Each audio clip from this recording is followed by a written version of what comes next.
Welcome back, Dr. Larry Carnes, and we have a very exciting guest with us today, very special guest who's going to introduce himself. How are you today, sir?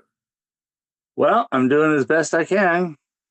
Great. Do this for us. Introduce yourself to our viewing audience. Tell them a little bit about who you are. So, my name is Griff Ruby. I've been in California all my life since I was born 60 high odd years ago.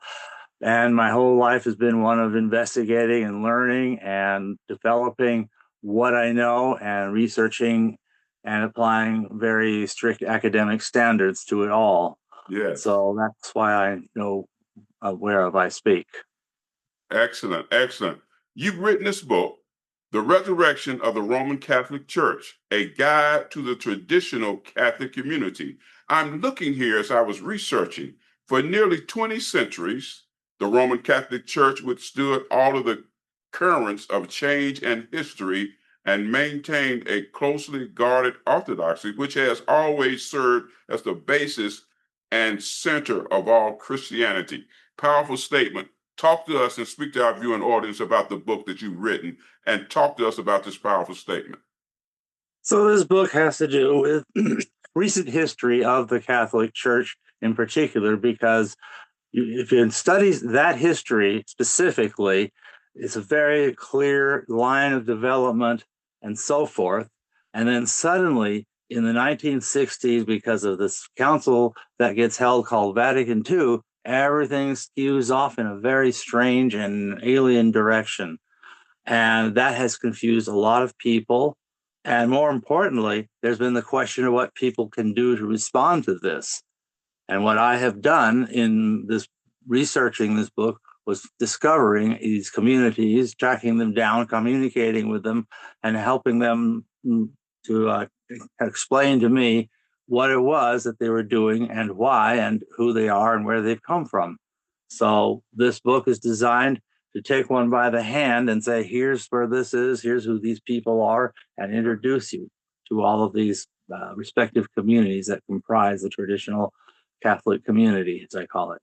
Yes, yes, yes. So speak to our viewing audience about some of the concepts and why you think it would be beneficial for them to get this book so that you can educate them about what's going on. So the concepts are, with the tradition is sticking with the tradition of the church. As I've said, the church has had over 1900 years from Pentecost until Vatican II to tell us a great deal about what the faith is. And that we're to safeguard that faith. As the Apostle Paul once wrote, should an angel or anyone else, or even we ourselves, come to you with a different gospel, let them be anathema. Yes. Well, when you get a different gospel or a different Jesus, you're talking something that, well, it's anathema. But the real church continues. And that is the key thing. Most people think, they look at this great big organization run from Vatican City and they think, oh, it's still there, but what a mess it is. Well, it's more than just a mess. It's not Catholic anymore. When did that happen? How did that happen? And how did that which is still Catholic as a church, as a society, and not merely individuals scattered about, how did that survive? Yes. That's the idea. How did we do this? And who are we? And how can we be found? Who do we look up? Now, that's a powerful statement. You said the Vatican is still there, but it's the traditional teachings that have been there for a long time aren't the same. So there's been some changes. I noticed you said Vatican II. Is that what you're referring to? The That internal is change correct. that's taking place. That's where it all started, right there. Okay. Now I see here, chapter 1, how to identify the Roman Catholic Church. Classic Catholic teachings states that the church is one, holy, Catholic, and apostolic. You mentioned unity of government, holiness in accordance with the 10 commandments of God and the 6 commandments of the church. And then I like what you said that Catholic means universal. Speak to our viewing audience about that. Well, let's go with what universal is. To be Catholic is, first of all, the whole of what the church teaches. How do you get heresy? You get somebody who gets to some part of what the church teaches and they say, I don't like that. I'm going to not believe that. And that's Yes. how every heresy gets its start, because they don't believe all of the church. To be Catholic, and it doesn't mean you have to know everything. It would be an incredible human mind to even know everything the church is taught. Yes. But we are aligned with it. We know who they are. We align ourselves with them. We trust them to tell us anything we don't know, and that their answer will tell us whatever it is we are asking about, if it's whatever it may be. And that's why we turn to them. So it's the whole church, the whole community. It's meant to be around the whole world, and it's supposed to be the whole of time. It is meant to exist literally from the time when it was founded, clear to the end of time as we know it. So that is a divine promise. Okay. So Talking I about the don't know. I think foundation. that's Yeah, enough. yeah. The foundation is set. And if I'm listening and hearing you, build upon the foundation that's set Yes, and don't try to lay another foundation to replace. Would exactly. that be Got to keep correct? that original foundation. Yes. You hear chapter 2, some biblical and current parallels to the liturgical crisis. What are you speaking about when you mention that? Well, I think that there may have been some ways that the Bible is full of so many things that predict stuff. Usually, we're thinking about the end of the world or something, but I think a lot of the prophecies also pertain to stuff that happened throughout the history of the church. It has been said that the Apostolic Creed is in some ways kind of like an outline of the history of the church, Mm-hmm.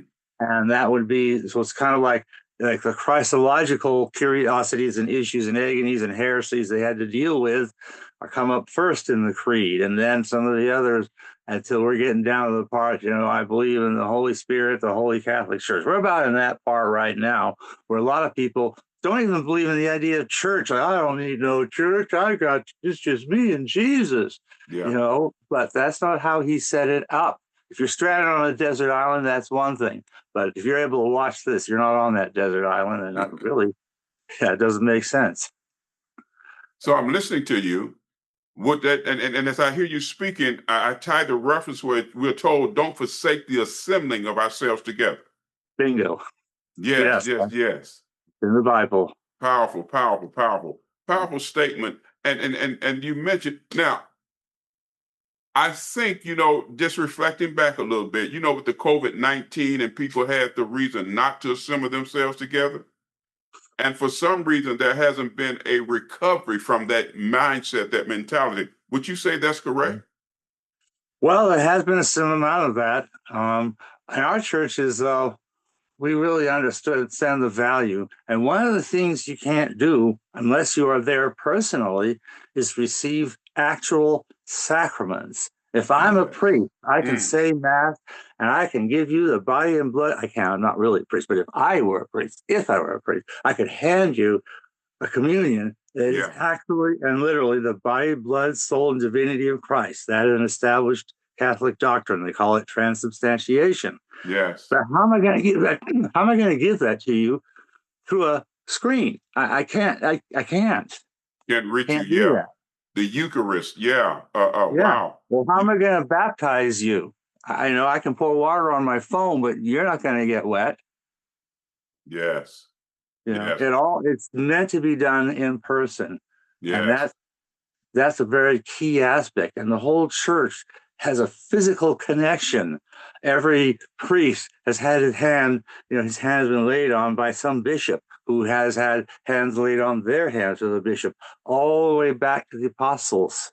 So there Talking is about even the a physical succession now. contact all the way from the beginning, clear to now, but now found really only in the traditional Catholic community, because the non-traditionalists are not, technically, I don't think they're Catholics, but, that's not for me to judge individuals, but people may be trying their best, but if they don't know, I mean, there's a lot of sincere Mm, Protestants out there. I'm sure they're trying the best they know, and God will have to judge each case. But the bottom line is that physical contact somewhere along the line got broken. I yeah. believe that happened at Vatican II and since then. And so now we're the ones who really have that done. the way God set it out as it's supposed to be done. Okay. The beginning of today's stand for the faith. That's in chapter 6. The beginning of today's stand for the faith. What does that look like? And what's the intent when you're communicating this in the book? That is the point where I shift from some of the background whys and wherefores for all of this to the beginnings of the actual history of individuals. This is not the story of my life, by the way. A lot of this history took place before me. Yes. I was alive, but but I didn't know. I didn't grow up Catholic, or even religious for that matter. But as I said, I had to find that stuff gradually and come across it and seek it and seek it and seek it. Seek and ye shall find. And I sought and I found. That's how I see it, and I continue to find as I continue to learn more. But what happens is I learn that a lot of history had taken place. A lot of the people who were involved in that history, they either were the people or knew the people who were there at the beginning of when something had to keep the church going, when everything was going crazy in what I call the Vatican organization. Okay. So that's what had to be there. And so that's the beginning. It's just the first, there was a priest here who just simply decides to continue the mass and sacraments and teachings of his ordination rather than to get in step with this new program. And then it'd be another priest there and here and there, and maybe an occasional bishop here and there. And they'd kind of start pulling together and getting organized and pulling, and so forth. Yes. And then eventually the bishops will actually be continuing the church as is their power to do, in the absence of anything, more than that. Wow, that's powerful. Now, we have 2 minutes left. I want you to do this for me. Disseminate to our viewing audience any contact information that you might want to disseminate, be it website, email, anything like that, if you're available to do teachings, anything like that. Speak to our viewing audience about that. Okay. Well, obviously, I am quite available for interviews and can be contacted. Well, best way would be either through my website, which is Mr. Ubi Petrus, MrUbiPetrus.com. And that, Ubi Petrus is just a run together of 2 Latin words, where Peter is, because that to me was one of the main objects of all this study. Okay. Where is Peter today? Or where is the information? We got about just a few seconds left. Your contact, all of that. There's also a channel on YouTube called Mr. Ubi Petrus, where I will have, hopefully soon, this particular video, and I already have a good many others that include interviews of myself and other things of interest, where I lay a lot of these details out. Okay. And so excellent, I believe excellent. I can be used through those. So now, once again, give them that contact information once again so that they'll make sure that they capture it. Look for Mr. Ubi Petrus, MrUbiPetrus. It'll be either Mr. Ubi Petrus as a channel on YouTube, or also MrUbiPetrus.com on the web. Excellent. We want to thank you so much for being with us today. And of course, the book's available via Amazon. They can go there and get the book. And we want to thank you. The Resurrection of the Roman Catholic Church, a guide to the traditional Catholic community. I'm Dr. Larry Carnes. Thank you. We've had a very special guest, and we want to thank you for being our guest today. And thank you for having me. Dr. Larry Carnes, this has been Books of the Month. Remember to join us right here next time for Books of the Month.